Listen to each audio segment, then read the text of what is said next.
C'est gai. Je vais finir mes jours écrasés.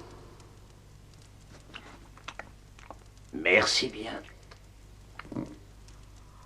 Quand tu te gratteras, pense à moi.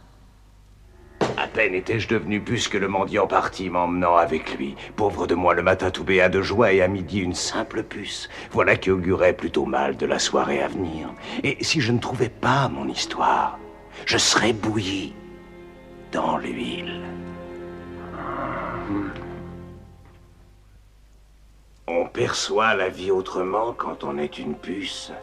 Au dehors, c'est le froid et la faim. Au-dedans, il fait tiède et les estomacs sont pleins. Notre ami le mendiant nous conduit, moi et ses autres puces, jusqu'aux cuisines, où l'huile frémit déjà dans l'immense chaudron. Et voilà mon mendiant, en fait je devrais l'appeler mon casse-croûte, qui va essayer de tenter le cuisinier. Oh, comme ça brille, comme c'est beau, les yeux du cuisinier scintillent, grande est sa cupidité. Qu'est-ce que c'est? Oh, ça c'est de l'huile bouillante. Elle est prévue pour l'un de mes amis un bouffon qui raconte des histoires à moins que rien une puce. Son temps viendra bientôt. Pose donc tes brindilles ici. Mais certainement. Alors tu prétends que tu peux souffler dessus et que seule celle du milieu s'envolera, pas les autres. Mon or est à toi si je mens. Un repas tu me dois si je gagne. Tu as triché. Pourquoi? Je peux le faire moi aussi. Essaye voir.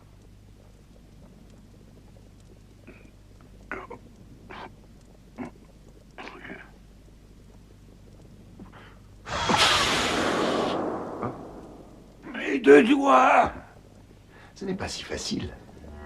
Un autre pari? Oh, mes pauvres doigts. Oh, mes pauvres doigts. Ceci est plus simple. Je te parie tout mon trésor que je peux bouger une oreille et pas l'autre. C'est impossible, mais je n'essaierai pas. Va chercher le médecin, du film. Comme tu voudras. Je parie. Je veux ton or. Je parie. Maudit sois-tu. Tu as triché. C'est un tricheur. Non. J'ai dit que je pouvais bouger une oreille et pas l'autre, et c'est cela que j'ai fait. Tu me prends pour un imbécile. Je peux en faire autant moi-même. Mon oreille. Oh, mon oreille. Oh, mes doigts et maintenant mon oreille. Pauvre type. Comment ça, pauvre type? Comment ça et moi alors, pauvre puce? Pauvre type et quoi encore? Il n'a que quelques bouts en moins, lui, alors que moi j'ai tout perdu et je ne suis plus qu'une puce. Oh, pardon. Et bientôt, la nuit tombe sur le palais royal et voici que sonne l'heure où le roi demande son histoire. Et moi, je me retrouve emporté jusqu'à la cour dans le manteau du mendiant. Où est mon conteur d'histoire? Qu'on aille me le quérir. Sire, il y a là un homme venu de loin qui voudrait vous divertir. Je ne veux pas qu'on me divertisse. Je déteste qu'on me divertisse. Je veux mon histoire et je la veux tout de suite. Majesté, permettez-moi de vous rendre hommage, pouilleux mendiant que je suis. Il pue. Mais je suis mendiant, prince, et c'est mon métier de sentir mauvais. Oh, je suis capable de bien des offenses, et pas seulement envers votre nez. Et je sais lancer ma corde d'une manière fort étrange. Très habile. Encore. Faites autre chose. Il peut faire autre Je chose. le peux.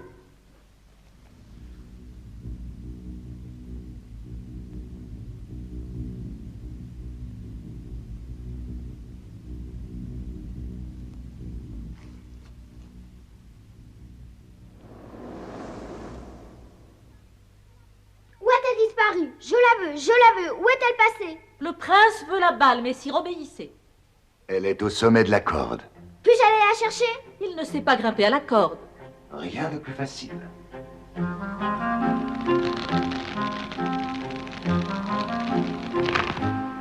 Maintenant, il peut grimper.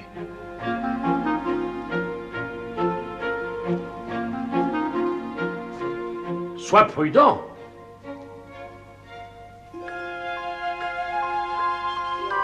Que fait-il là-haut?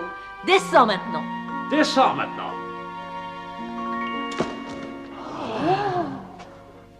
Et où était-il passé? Où était-il? Qu'était-il devenu?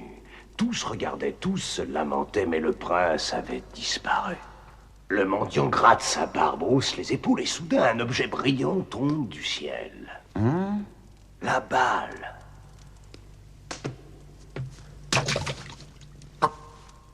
Tout est silencieux.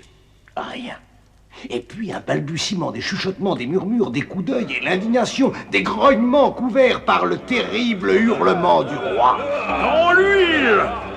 Oh non, j'essaie d'appeler au secours, mais personne ne peut m'entendre. Finir comme ça, une puce à rien du tout, un insecte bouilli dans l'huile. Non, pas dans l'huile, pas dans l'huile.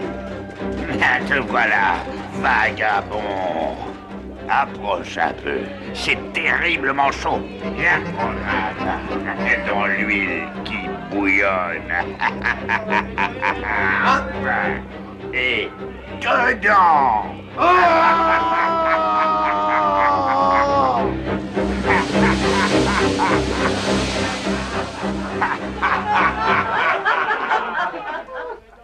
Fais attention. T'inquiète pas, ma puce. Ça n'est pas juste. Ça ne devrait pas se produire. Elle est bouillante.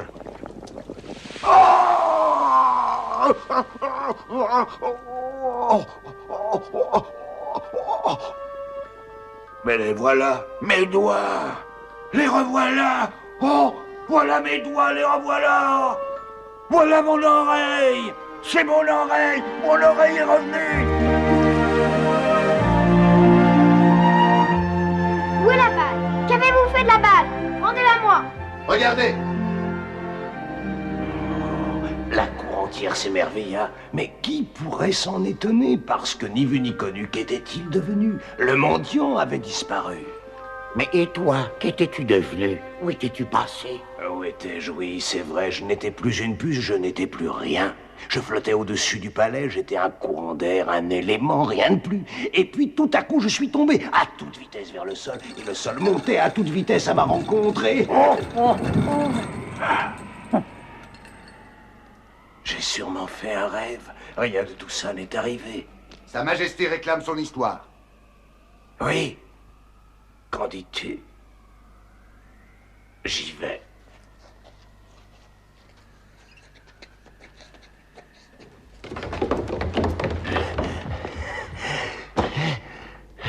La journée est presque achevée, et je n'ai pas entendu ton histoire. Sire. Tu te rappelles mes conditions? Oui, sire. Alors, vas-tu me raconter une histoire ou non? Mais il n'en a pas, sire. Il n'en a plus. Laissez-moi l'emporter. Est-ce qu'on va le faire bouillir? Je n'ai pas d'histoire, sire. Laissez-moi vous expliquer ce qui m'est arrivé. À mon réveil, ce matin, dernier jour de mon châtiment, ma femme dormait à mes côtés, le soleil brillait, il n'y avait pas en votre royaume d'hommes plus heureux que moi. Mais, soudain, je ne savais plus d'histoire. Plus une seule. Alors je sortis marcher dans les jardins. Et à ce moment-là, tout commença à aller très mal. C'est ainsi que je racontais au roi mes aventures et toutes ces affreuses histoires de lièvres, de puces et de mystères. La pire journée de ma vie, la cruauté de ma femme, l'huile bouillante. Et quelle histoire ce fut, quelle belle histoire. Les larmes coulaient sur mes joues, sur celles du roi, sur celles du cuisinier et celles de la reine. Et quand j'achevais mon histoire, il y eut un silence terrible.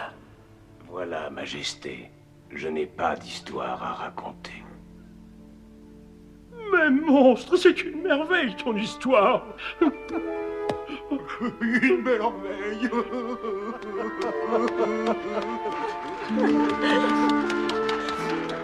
Et tout à coup, la cour entière se leva et m'applaudit, me félicita. Et il fallut la raconter encore et encore, car c'était la plus belle histoire du monde. Alors je compris ce que le mendiant avait fait pour moi.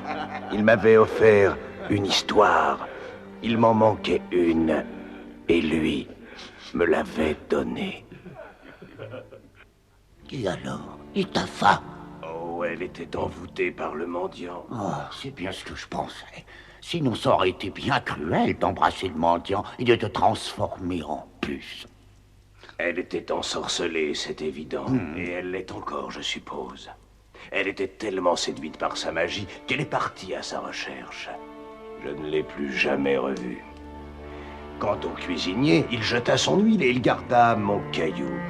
Et quand passe un mendiant affamé, il lui donne de la soupe. Et voilà comment l'histoire fut perdue puis retrouvée. Et on la raconte encore aujourd'hui parce que le roi ne veut écouter qu'elle.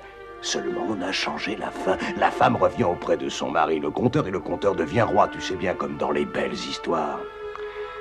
Elle était si jolie, avec ses cheveux hauts. Est-ce que tu as faim? Je dois avoir un os quelque part.